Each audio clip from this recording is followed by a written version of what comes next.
আসলেই টাকার জন্য মানুষ কি না করতে পারে সেটা জনপ্রিয় মডেল ও টিকটকার আঞ্জুমান মেহজাবিনকে না দেখলে বোঝাই যেত না। আমার লাইফে কোনো ভাইরাল জিনিসপত্র নাই। সম্প্রতি তার নাচের এই ভিডিওটি সামাজিক যোগাযোগ মাধ্যমে ব্যাপক ভাইরাল হতেই এক রাতের মধ্যে দর্শকদের জনপ্রিয়তা হারিয়ে বসেছে সে। কারণ কি জানেন?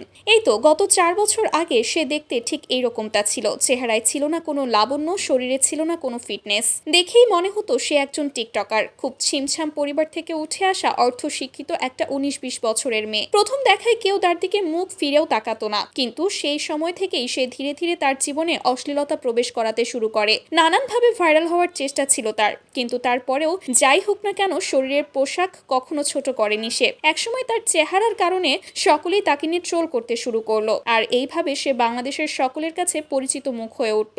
সেই পরিচিতি কাজে লাগিয়ে সে শুরু করলো মোটা হওয়ার ওষুধ বিক্রির বিজনেস। ধীরে ধীরে বিজনেস বড় করে তুললো আঞ্জুমান মেহজাবিন, গড়ে তুললো লাখ টাকার পাহাড়। একসময় নিজের পার্লার দিয়ে বসলো সে। যদিও পার্লারের কোনো কিছুই তার জানা নেই, তারপরেও শুধুমাত্র টাকার জোরে একটা পার্লারের ব্যবসা খুলে বসলো। এখন সে সেখানে জমজমাট ব্যবসা করছিল, মাসে আয় করছিল 10 থেকে 12 লাখ। তবে সেসব দিয়েও তার পোষাচ্ছিল না। এখন সে মডেল হতে চায়। মডেল হওয়ার জন্য ব্যাকুল হয়ে উঠেছে, যেন কেউ তাকে বলে রেখেছে যত শরীর প্রদর্শন করবে, যত জামা ছোট করবে, ততই টাকা। তাই তো এইভাবে সোশ্যাল মিডিয়ায় এসে নাচানাচির ভিডিও করে রীতিমতো কটাক্ষের শিকার হতে হচ্ছে এখন তাকে। সকলেই তাকে নিয়ে মন্তব্য করছে এইসব না করলেও পারতে, টাকার জন্য এতটা নিচে না নামলেও হতো, কম নিচে তো নামুনি। তো দর্শক, আঞ্জুমান মেহজাবিনকে নিয়ে আপনাদেরও কি এমন অভিযোগ? অবশ্যই সেটা কমেন্টে জানাতে ভুলবেন না। ধন্যবাদ।